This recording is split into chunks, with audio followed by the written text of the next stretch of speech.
Assalamualaikum warahmatullahi wabarakatuh.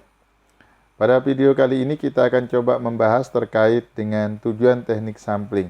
Seperti apa tujuan teknik sampling? Saksikan setelah ini.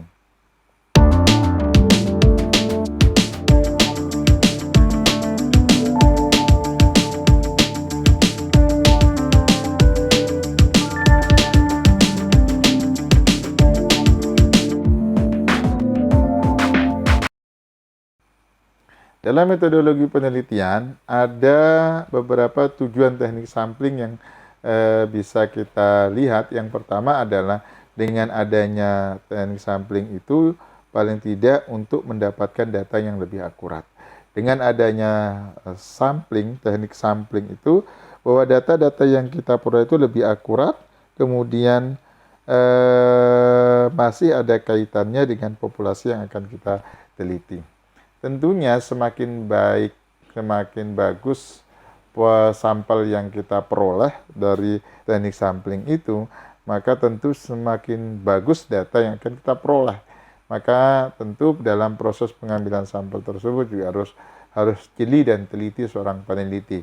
Hingga nanti begitu dia sudah menentukan siapa yang akan menjadi sampelnya, maka tentu data yang akan dia peroleh juga akan semakin baik. Kalau dia salah menentukan sampelnya, ya tentu salah juga data yang dia peroleh. Maka dengan teknik sampling itu tujuannya adalah yang pertama untuk mendapatkan data yang lebih akurat.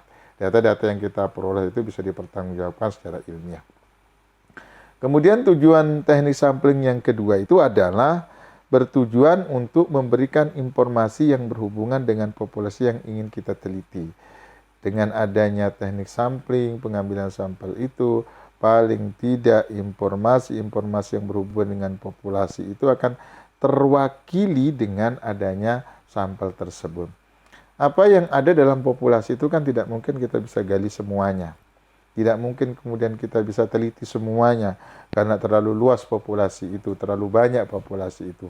Maka harapannya dengan adanya sampel tersebut akan mewakili dari data-data yang ingin kita peroleh dari populasi tersebut. Apakah itu populasinya tidak terbatas atau terbatas, atau homogen atau heterogen, semua akan terwakili dari pengambilan sampling atau teknik sampling tersebut. Ya tentunya di dalam proses pengambilannya juga harus betul-betul diperhatikan kaidah-kaidah ilmiahnya, seperti tata cara pengambilan samplingnya atau teknik samplingnya harus dipertimbangkan baik-baik. Apakah menggunakan random sampling, menggunakan kuota sampling, cluster sampling, menggunakan snowballing sampling, menggunakan purposive sampling, dan lain sebagainya. Nah, tentunya dengan adanya teknik sampling, tujuan yang kedua adalah memberikan informasi yang berhubungan dengan populasi yang akan kita teliti. Kemudian tujuan teknik sampling yang terakhir, yang ketiga itu adalah terkait dengan adanya teknik sampling itu paling tidak dapat dijadikan sebagai pedoman atau acuan di dalam mengambil suatu keputusan. Hasil penelitian di endingnya nanti adalah proses pengambilan keputusan berdasarkan hasil analisa data. Kalau dalam pengambilan sampelnya salah, maka tentu salah pula dalam pengambilan keputusannya, dalam pengambilan kesimpulan. Kalau teknik samplingnya salah, tentu hasilnya juga tidak akan bisa dipertanggungjawabkan secara ilmiah.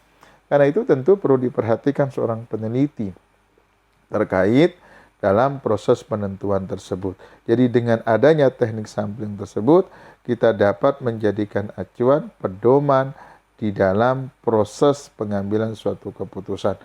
Ketika hasil penelitian itu mengatakan ada pengaruh yang signifikan antara motivasi kerja guru dengan prestasi, itu dapat dipertanggungjawabkan secara ilmiah dengan pengambilan sampel teknik sampling tersebut.